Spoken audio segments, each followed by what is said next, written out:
کہ ان کے بارے میں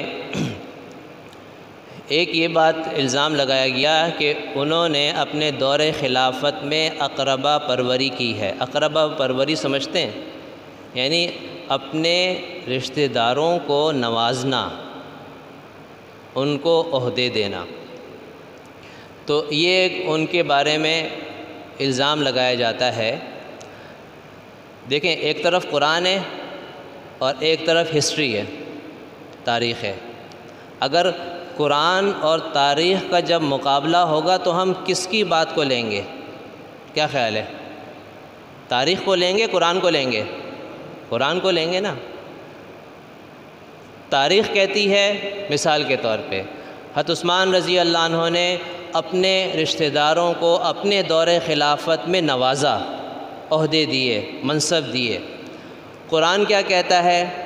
یبتغون فضلا من اللہ ورضوانا، کہ یہ وہ لوگ تھے آپ صلی اللہ علیہ وسلم کے ساتھ رہنے والے ساتھی جو اللہ کا فضل اور اللہ کی رضا تلاش کرتے تھے، یعنی ان کا ہر کام اللہ کو راضی کرنے کے لیے ہوتا تھا۔ یہ کون گواہی دے رہا ہے؟ اللہ تعالیٰ۔ اللہ تعالیٰ گواہی دے رہا ہے نا۔ تو اب اللہ نے جب ان کے حق میں گواہی دے دی کہ ان کا کام اللہ کی خاطر ہوتا تھا، اللہ کو راضی کرنے کے لیے ہوتا تھا، تو یہی تو مقبول عمل کی نشانی ہے نا، اسی کو تو مقبول عمل کہتے ہیں۔ اب اس کے بعد پھر تاریخ کو ہم کیا کریں گے؟ ایک سائڈ پہ رکھ دیں گے۔ ہم کہیں گے جب قرآن نے ان کے حق میں گواہی دے دی تو اب تاریخ کی کوئی حیثیت اس کے مقابلے پر نہیں ہے۔ لوگ یک طرفہ جب مطالعہ کرتے ہیں، یک طرفہ جب تحقیق کرتے ہیں، یک طرفہ جب چیز دیکھتے ہیں تو وہ غلط نتیجہ نکالتے ہیں۔ حضرت عثمان رضی اللہ عنہ کے بارے میں آتا ہے کہ ان کے دور خلافت میں کل 21 صوبے تھے۔ کتنے صوبے تھے؟ 21 صوبے، اور بھی شاید ہوں گے لیکن 21 صوبوں کا نمایاں ذکر آتا ہے۔ ان 21 صوبوں میں سے 4 صوبوں میں انہوں نے اپنے رشتہ داروں کو گورنر بنایا، باقی 17 صوبوں میں سے کسی صوبے میں بھی اپنے کسی رشتہ دار کو گورنر نہیں بنایا۔ اب جس کے دل میں حضرت عثمان رضی اللہ عنہ کا بغض ہوگا اور چڑ ہوگی تو وہ کیا کرے گا؟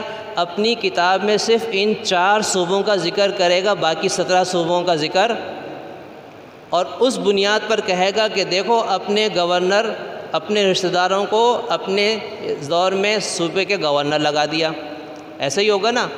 ایک عام آدمی، خالی الذہن آدمی جس کا زیادہ مطالعہ نہیں ہے اور جو زیادہ اتنا سیرت سے واقف نہیں ہے، وہ جب پڑھے گا اس کے دل میں بھی شبہات پیدا ہوں گے، یار دیکھو انہوں نے ان 4 صوبوں میں، بصرہ میں، کوفہ میں، شام میں، مصر میں اپنے رشتہ داروں کو لگایا۔ اچھا، مزے کی بات یہ ہے کہ ان 4 صوبوں میں بھی جو اپنے رشتہ داروں کو لگایا ہے تو اس میں بھی انہوں نے مستقل ان کو نہیں لگا کے رکھا بلکہ تبدیل بھی کرتے رہے۔ اپنے رشتہ دار لگائے، ایسا بھی ہوا کہ اپنے رشتہ دار کو ہٹایا، کوفہ سے اپنے رشتہ دار کو ہٹایا، حضرت ابو موسیٰ اشعری رضی اللہ عنہ کو گورنر لگا دیا جو ان کے رشتہ دار نہیں تھے۔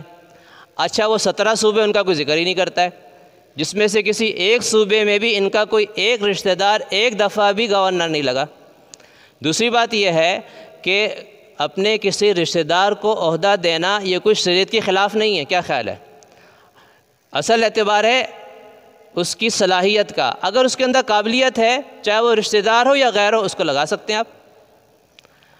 حالانکہ حضرت علی رضی اللہ عنہ کے بارے میں آتا ہے کہ انہوں نے بھی اپنے دور خلافت میں 6 صوبوں میں اپنے رشتہ داروں کو گورنر لگایا۔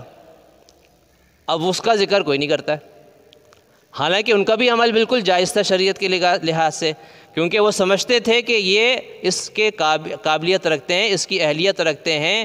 حضرت عبید اللہ بن عباس کو انہوں نے جو ہے وہ شام کا گورنر لگایا، حضرت تمام بن عباس کو مدینہ کا گورنر لگایا، اور ایسے ہی حضرت قسم بن عباس کو غالباً یمن کا گورنر لگایا۔ ایسے مختلف صوبوں کے گورنر اپنے رشتہ داروں کو لگائے۔ تو اس لیے ایک تو یہ کوئی شرعی مسئلہ نہیں ہے کہ اس طرح کسی اپنے رشتہ دار کو عہدہ دینا خلاف شرع ہو، اور دوسری بات یہ ہے کہ دوسرے حضرات نے بھی اس پر عمل کیا ہے۔ حضرت امیر معاویہ رضی اللہ عنہ حضرت صدیق اکبر رضی اللہ عنہ کے دور خلافت میں بھی ان کو عہدہ دیا گیا تھا شام کے علاقے میں۔ حضرت عمر فاروق رضی اللہ عنہ تو باقاعدہ ان کو پورا علاقہ دیا، اور پھر حضرت عثمان رضی اللہ عنہ نے ان کے اس عہدے کو برقرار رکھا،